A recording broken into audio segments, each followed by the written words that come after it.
ഈ ദിക്റുകൾ നിങ്ങൾക്ക് പറയാൻ കഴിയുമോ?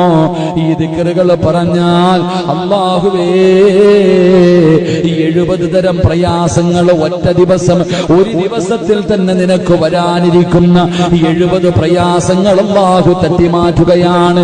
അപകടങ്ങളെ തട്ടിമാറ്റുകയാണ്, ദുരന്തങ്ങളെ തട്ടിമാറ്റുകയാണ്. നിന്റെ ജീവിതത്തിൽ കടന്നു വരാനിരിക്കുന്ന 70 പ്രയാസങ്ങള് ഒരു ദിക്ർ 3 പ്രാവശ്യം പറഞ്ഞാൽ അല്ലാഹു തട്ടിമാറ്റുമെന്ന് നബി മുഹമ്മദ് മുസ്തഫ.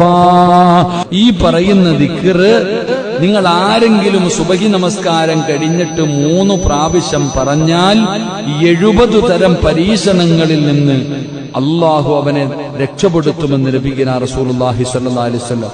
അതിലെ ഏറ്റവും ചെറുത് ടെൻഷനാണ്. ഏറ്റവും ചെറുത് ടെൻഷനാ. 70ഓളം അൽഹംദുലില്ലാ എന്റെ പ്രിയപ്പെട്ടവരെ 70 തരം പ്രയാസങ്ങൾ